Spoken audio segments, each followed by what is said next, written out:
Hi hello. അപ്പോൾ ഞാൻ ഇന്ന് ഡ്രൈവ് ചെയ്ത് പോകുന്നത് കുറച്ച് ടെൻഷനൊക്കെ ആയിട്ടാട്ടോ. പക്ഷേ അവിടെ ചെന്ന് കഴിഞ്ഞപ്പോൾ എൻ്റെ ടെൻഷനൊക്കെ മാറി. കാരണം എന്താണെന്ന് വെച്ചാൽ ഞാൻ പുതുശ്ശേരിയിൽ MGD ഹൈസ്കൂളിലാണ് പോയത്. അവിടെ നമ്മുടെ സെൻറ്റ് ബാലൻസിലെ +1 കുട്ടികളുടെ NSSൻ്റെ ക്യാമ്പ് നടക്കുന്നുണ്ട്. 7 ഡേയ്സിലുള്ള ക്യാമ്പാണ്. ഇത് മൂന്നാമത്തെ ദിവസമാണ്. മൂന്നാമത്തെ ദിവസം അവരെന്നെ ഒരു കേക്ക് എങ്ങനെയാണ് ബേക്ക് ചെയ്യുന്നത്, എങ്ങനെയാണ് എൻ്റെ ഇൻഗ്രീഡിയൻസ് എങ്ങനെയാണ് ചെയ്യുന്നത് എന്നൊക്കെ ഉള്ളത് ഒന്ന് പഠിപ്പിച്ച് കൊടുക്കാൻ വേണ്ടിയിട്ട് എന്നെ ടീച്ചേഴ്സ് വിളിച്ചതാണ്. അപ്പോൾ ഞാൻ അങ്ങനെ ചെന്നപ്പോൾ അറിയാവുന്ന കുട്ടികളാണ് എല്ലാവരും. എൻ്റെ മോളുടെ കൂടെ പഠിച്ച പിള്ളേരാണ് എല്ലാവരും. അപ്പോൾ അവരൊക്കെ ഓടി വന്നു, സംസാരിച്ചു. അപ്പോൾ തന്നെ എൻ്റെ കുറച്ച് ടെൻഷനൊക്കെ മാറി കേട്ടോ. ആദ്യമായിട്ടാണ് ഞാനൊരു ക്ലാസ് എടുക്കാനൊക്കെ പോകുന്നത്. വീട്ടിലിങ്ങനെ നമ്മൾ കേക്ക് ഉണ്ടാക്കി എല്ലാവർക്കും ഡെലിവറി ചെയ്യുന്നതെന്നല്ലാതെ ഒരു ക്ലാസ് എടുക്കാനായിട്ട് ഇങ്ങനെ പബ്ലിക്കായിട്ടൊന്ന് പറഞ്ഞു കൊടുക്കാനൊക്കെ എനിക്കൊരു ഭയങ്കര ടെൻഷൻ ഉണ്ടായിരുന്നു. പക്ഷേ അവിടെ ചെന്നു എല്ലാവരുമായിട്ട് മിങ്കിൾ ചെയ്തപ്പോൾ കുട്ടികളൊക്കെ ഒരുപാട് കോപ്പറേറ്റ് ചെയ്തു കേട്ടോ. എല്ലാവരും വന്ന് എൻ്റെ കൂടെ നിന്ന് എല്ലാം ചെയ്യാനായിട്ട് സഹായിച്ചൊക്കെ തന്നു. അവരെ കൊണ്ട് തന്നെ ഞാൻ ചെയ്യിപ്പിച്ചു. അപ്പോൾ അവർക്കും കുറച്ചൊരു ഇൻട്രസ്റ്റ് കൂടി ഉണ്ടായി. പിന്നെ എല്ലാം മനസ്സിലായി എന്ന് പറഞ്ഞു. വളരെ സിമ്പിളായിട്ടുള്ള രീതിയിൽ നമ്മുടെ വീട്ടിലുള്ള എല്ലാ സാധനങ്ങളും വെച്ചിട്ട് സിമ്പിളായിട്ടുള്ള ടീ കേക്കാണ് ഞാൻ പറഞ്ഞു കൊടുത്തത്. ബേക്കിംഗ് സോഡയോ ബേക്കിംഗ് പൗഡറോ ഒന്നും ഇല്ലാത്ത സിമ്പിളായിട്ടുള്ള കേക്കാണ്.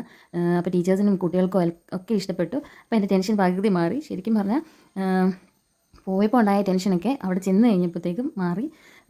എല്ലാവർക്കും ഒരുപാട് ഇഷ്ടപ്പെട്ടു കേട്ടോ. ഭയങ്കര ഹാപ്പി ആയിരുന്നു ഞാൻ. നല്ലൊരു ക്ലാസ് ആയിരുന്നു. അപ്പോൾ കേക്കൊക്കെ നമ്മൾ കട്ട് ചെയ്ത് എല്ലാവർക്കും കൊടുത്തു. അവർക്കെല്ലാം ഇഷ്ടപ്പെട്ടു. അപ്പോൾ ഇനി എനിക്ക് ഇഷ്ടം പോലെ എല്ലാവരും ഓർഡർ തരാമെന്നൊക്കെ പറഞ്ഞിട്ടുണ്ട്. അപ്പോൾ എന്നെ ഇവിടെ ഗസ്റ്റായിട്ട് ക്ഷണിക്കാനായിട്ട് കാരണം അതുലാണ്. അപ്പോൾ അതിലിന് ഞാൻ ഒരുപാട് താങ്ക്സ് പറയുന്നു. അതിലാണ് സാർ ഇങ്ങനൊരു നമുക്കൊരു ക്ലാസ് സംഘടിപ്പിക്കാമെന്ന് പറഞ്ഞപ്പോൾ എൻ്റെ പേര് സജസ്റ്റ് ചെയ്തത്. അപ്പോൾ അതിനും ബാക്കിയുള്ള എല്ലാ കുട്ടികൾക്കും ടീച്ചേഴ്സിനും ഒക്കെ ഞാൻ നന്ദി പറയുന്നു. അപ്പോൾ ഇത്രയേ ഉള്ളൂ. എൻ്റെ വീഡിയോ ഇഷ്ടപ്പെടുകയാണെങ്കിൽ ലൈക്ക് ചെയ്യുക, ഷെയർ ചെയ്യുക, കൂടാതെ തന്നെ ഫോളോ ചെയ്യുകയും ചെയ്യണേ. Thank you.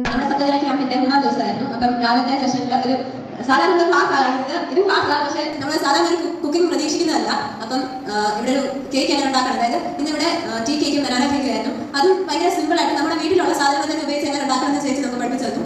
പിന്നെ 10ാം ക്ലാസ്സിലൊക്കെ ഞങ്ങൾ മാമിൻ്റെ കേക്ക് വാങ്ങിച്ചിട്ടുണ്ട്. നല്ല അടിപൊളി കേക്ക്. അതുകൊണ്ട് നമ്മൾ പറഞ്ഞിട്ട് തന്നെ നിങ്ങളത് വാങ്ങിക്കുക. കാരണം നല്ല കേക്ക് ചുമ്മാ അറിയല്ല, ശരിക്കും നല്ല കേക്കാണ്. അപ്പം നിങ്ങളത് വാങ്ങിക്കുക. ഇന്നത്തെ നല്ല ക്ലാസ്സിനാണ്. Thank you. ആക്ച്വലി നിശ്ചയിച്ച് ഞങ്ങളുടെ അയൽപക്കക്കാരിയാണ്. ഞങ്ങൾ നേരത്തെ പഠിച്ചിരിക്കാനാണ്. ഞങ്ങൾ ടീച്ചറിന് കേക്ക് വായിച്ചിട്ടുണ്ടെങ്കിൽ അടിപൊളി കേക്ക് ആണെങ്കിൽ എല്ലാവരും ട്രൈ ചെയ്യാം. ഇന്ന് നമ്മുടെ NSSൻ്റെ A3യുടെ നമുക്ക് കേക്ക് ഉണ്ടാക്കാൻ വേണ്ടി ക്ലാസ് എടുക്കാൻ വന്ന നിഷാന നമുക്ക് എല്ലാവർക്കും അറിയാം, വലിയ സ്റ്റുഡൻസിന് അറിയാം. പിന്നെ മാം നമുക്ക് വളരെ സ്വീറ്റ് ആയിട്ട് കേക്കൊക്കെ എങ്ങനെയാണ് ഉണ്ടാക്കേണ്ടത് വളരെ പതുക്കെ ഇൻഗ്രീഡിയൻസ് ഒക്കെ പറഞ്ഞാണ്. നമുക്ക് ഓരോ സ്റ്റെപ്പും വളരെ പതുക്കെ പറഞ്ഞ് മാം നമുക്ക് ക്ലാസ് എടുത്തു. അതൊക്കെ പറയാനുള്ളത്. Thank you. ഇതിവിടെ ഞങ്ങൾക്ക് വേണ്ടി കേക്കിൻ്റെ ഉണ്ടാക്കുന്ന പ്രിപ്പറേഷനൊക്കെ കാണിച്ചു തന്ന നിഷാനിക്ക് താങ്ക്സ് പറയുന്നു. നിഷാനിയുടെ ഇന്നത്തെ ദിവസത്തെ വളരെ വേണ്ടപ്പെട്ട ഒരു സമയമാണ് നമുക്ക് വേണ്ടി ചിലവാക്കിയത്. അതിനായിട്ട് ഒരുപാട് നന്ദി. ഞാൻ ആദ്യമായിട്ട് ഒരു കേക്ക് പ്രിപ്പറേഷൻ ക്ലാസ് കാണുന്നത്. ഒത്തിരി ഇഷ്ടപ്പെട്ടു. കേക്ക് കഴിക്കുമ്പം ഓർക്കാറില്ല അതെങ്ങനെ ഉണ്ടാക്കുന്നതെന്ന് വന്നു. അത് ഞാൻ കാണിച്ചു തന്നതിനായിട്ട് ഒരുപാട് നന്ദി. പിന്നെ ഞാൻ പണ്ട് ഒരിക്കൽ കേക്ക് കഴിച്ചിട്ടുണ്ട് ഇതുപോലെ ചേച്ചിയുടെ.